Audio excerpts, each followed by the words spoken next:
Hi. Hello, welcome back to Talk to Shippy, or possibly new Talk to Shippy. This is sort of a new project I'm working on. Actually, this is the pre-project part of the project, which is testing out the camera still actually works. As you may or may not know, quite a while back, I did a little project where I recorded myself answering lots and lots of really rather daft questions for a bunch of people who are on the internet.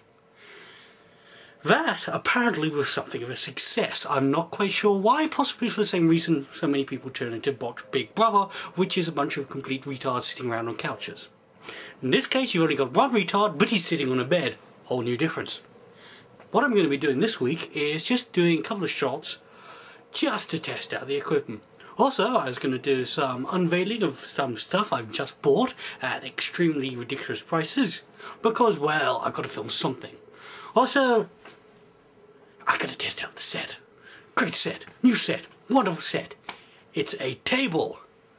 It's also got lots and lots of light on it because this camera can't film at low light levels, which is apparently everything past mercury.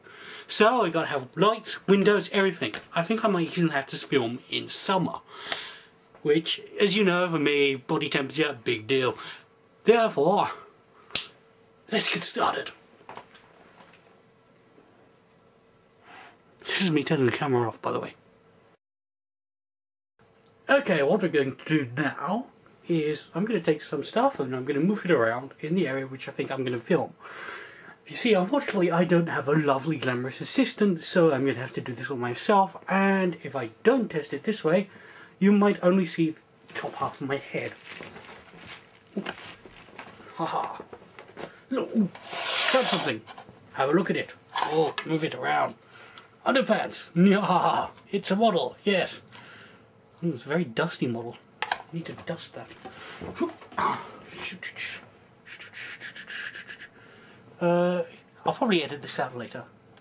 Actually, I probably won't. I'll probably be so stripped for material I'll stick it up as some sort of bonus.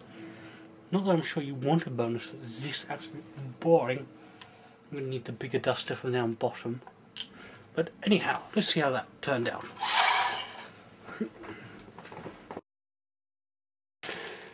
Well, after a careful bit of research, I've discovered there's a filmable portion of my table, which goes from about here to about here.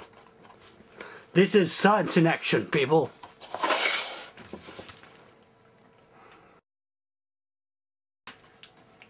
Okay, let's get started with our first item. This one I just picked up this week in the mail. It's the big red box. Well, actually, no, it's a character. Ta-da! Rin Coco. Damn Japanese. Apparently, the post office, well, actually customs, investigated this package. I'm not sure what they thought of the contents, but anyhow, I paid all my ridiculously large fees, and now, well, it's a nice box anyhow. Classic backpack look with smiley there. Bit of builder's crack visible through the window, which is a slightly off-putting, but hey.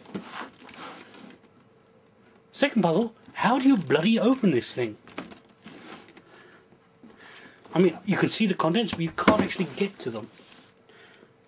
And has this all been glued up on the inside? Aha! Side entrance.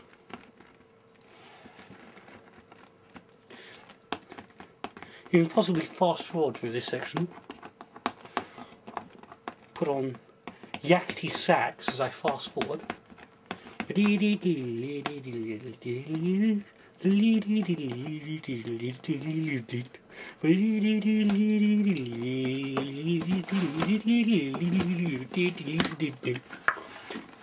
it's open. Great timing there. Did you notice I stalled? Aha.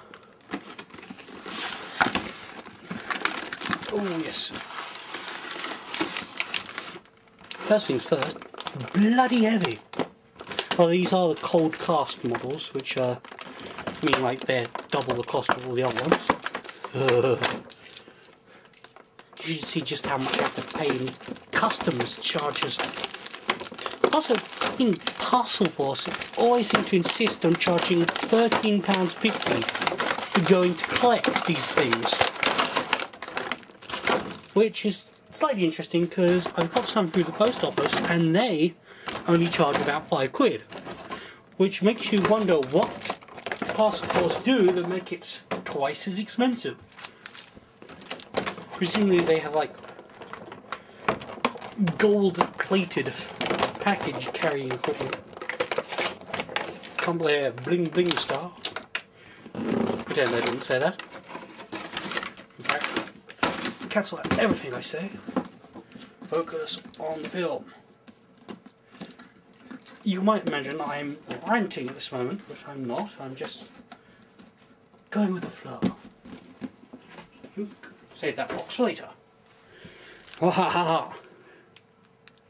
First things first, actual cotton clothing, which is actually not so bad on a model this size. Often you get this kind of stuff and it sits out like a sore thumb because you just can't seem to mould clothing. All the stitches and the stuff stay the same size. You'll notice around the detail around the collar is pretty poor. There's just no way you can hide the detailing. Well, not on this kind of level of quality. Let me see. Sits down on a nice little box like this. How's that? Again, you get the slight problem that most of these models seem to be wanted to be viewed from a slightly lower angle, like this. Presumably they're naturally designed to sit up on a high shelf instead of down low, like this one. In fact, I'm just going to pick her straight up off this thing to have a better look. Now again, notice the low light level problem. I might have to fix that in a second.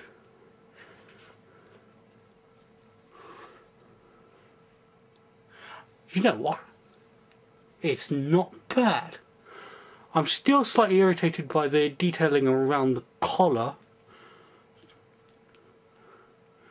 Not a little bit of the foot been messed up. Well, that's normal, but you can have a flat underside, help balance. Yes, well, in all, quite good. I like the detailing on the face. It's not too flat. Cheeky grin, of course, given the character. Oh. Overall, not a bad purchase.